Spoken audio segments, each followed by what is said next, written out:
nail-biter between St. Bonaventure and St. Joe's, but the same result, the Bonnies win big 71-68. They'll face UMass tomorrow, who knocked off number 1 seed Temple. Here's a look at some highlights.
First. Sure, a great college game. Probably not as good as the one we played up at the Raleigh Center in Game 1 with St. Joe's going in double overtime. But I thought we found a way to win. You know, Andrew played terrific. I thought Yusu gave us a huge lift in the first half. We defended them much better in this game than we did in Game 1. But it was a great game. They're very talented. And we found a way to win.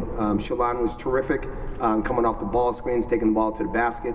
I thought, you know, we did as good a job as we could on Galloway. That was a big key.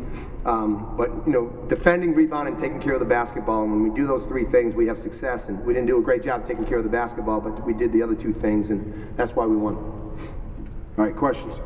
Coach, can you just kind of talk about getting some of those stops towards the end, especially on the last possession, the play Andrew made, the block? Yeah, it was a great play. It's, you know, we talk about, you know, finishing plays, and we did that today.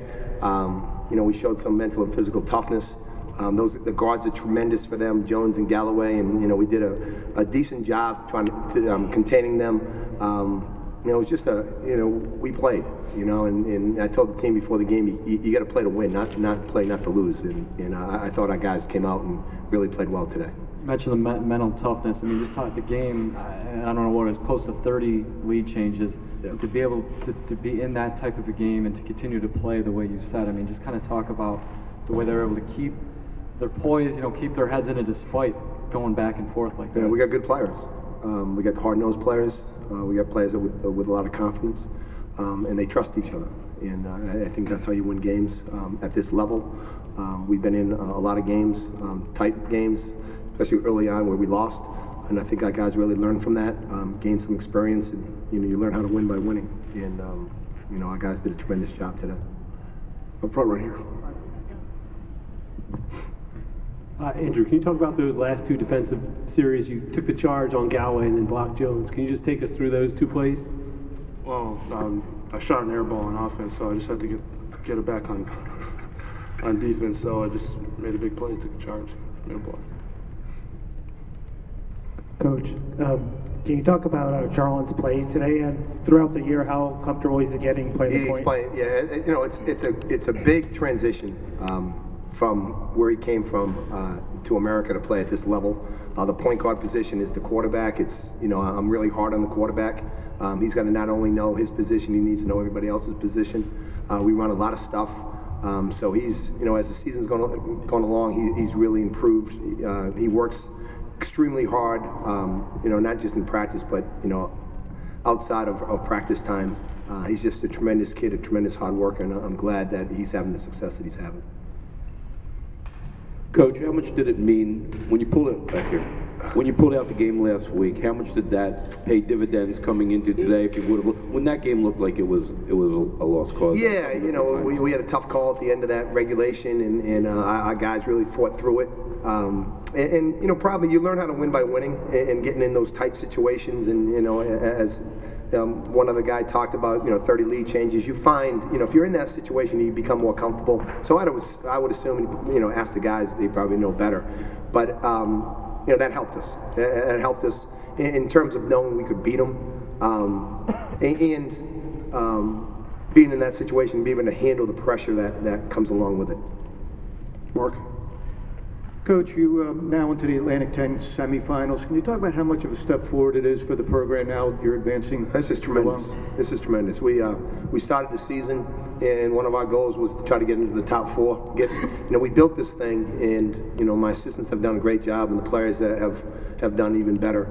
From 3 scholarship guys 5 years ago to where the program was dead, and we've worked hard. The players have done a tremendous job, and we went from 13 to 10 to 8 to 7, and the next jump was to try to get into the top 4. And making that jump is really hard. Especially against the teams that we're playing with much bigger budgets and all that stuff. And for us to do this is a tremendous accomplishment for our program, for our players. It just means a great deal. If someone said that we're going to be in the semifinals of the Atlantic 10 tournament, people would have laughed at us. But because of the work that the guys have put in and what my staff has done, we're here. And hopefully we can play well again tomorrow. My question is for Andrew. You had an incredible career and 2,000 point scorer. How much goes into today when the game's on the line there and you're thinking that there's really no tomorrow for you guys? And how much does that come into play when you're thinking this could be your last game in the Atlantic 10 Conference? Yeah, it's tournament play, so you got to play every possession like it's your last.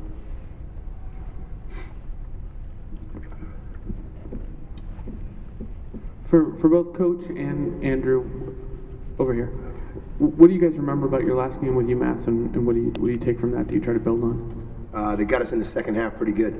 I think, if I remember right, I think we were up by 3 or 4 in the first half.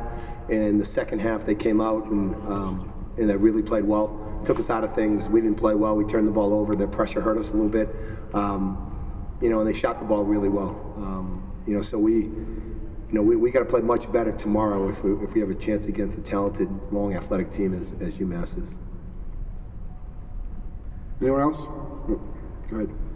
Sean, can you just kind of talk about your play today? It seemed like you were able to get to the basket pretty well, just the penetration, career high in points. Can you just kind of talk about that? think it's just the scouting report. The coaches did a really good scouting report, and we read about it, defended the ball screens, and as a team, we knew that we had to attack it. So I knew if I was gonna drive, even if I miss it, I know Andrew or Quan or Yusu is gonna get that rebound. So I think the preparation really helped me. Yeah, Coach, what happened with the technical foul for the jersey number? And also, were you sweating that at all? The 1 point that they got off of that technical foul? Or? You know, I looked in the paper today and we were a 2-point underdog. You know, so that 1 point is going to be a big thing. I guess, I don't know, the guys' names weren't in the book, Quan's and a couple of our walk-ons for whatever reason. I can tell you that won't happen tomorrow.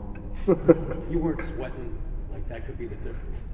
No, it's, you know, you got to coach every possession, and you know, I'm not smart enough to sweat that stuff. I gotta figure out what we're trying to do from possession to possession. So, you know, we would have sweated it if we had lost by 1. Coach, it's about Charlon. Can you just talk about his recruitment a little bit and the expectations you had coming to the season? Yeah, I went to the Canary Islands, and I thought that was in South America. But I found it was off the coast of Spain. And we had heard about Charlon, and so I went out to the Canary Islands. It's a good place to go if anybody hasn't been. And, you know, just recruited them and, you know, watched them play and really liked them, saw them on tape. And he trusted us, and we had a good relationship. He trusted us. He came without, you know, seeing the university, without seeing my assistant coach as well, seeing anything. He trusted us, and you know, his coach did a tremendous job helping us. But it's, you know, he's been tremendous for us. We wouldn't be here. And we talk about Andrew, and you know, we wouldn't be here without Andrew. But we wouldn't be here without Charlon either, especially the way he played today and in the last, you know, 10 games. So it's, you know, hopefully we can get some more. I can make some more trips to the Canary Islands. Coach, I don't have the final numbers right in front of me here, but the last I looked at it, you guys had a huge advantage rebounding-wise. Just kind of talk about being able to control the boards like that, and really the post in general, scoring as many points in the paint. Yeah, it's toughness. You know, you win in tournaments like this, in games like this, with rebounding. You defend and you rebound, and we held them. You know, they shot 43%. And we out-rebounded by 9, and that's how you win. You know, in game 1 we out-rebounded by 19. They shot a higher percentage than we did, but we got more shots. And I just think that, you know, rebounding is it's a mental thing, it's a physical thing. And when you out-rebound guys, that means you're ready to play. And we take great pride in that. And we were second in the league in rebounding, maybe even first. And we did a great job again today, and that's one of the reasons why we won. All right, anybody else? All right, thank you guys. Thank you.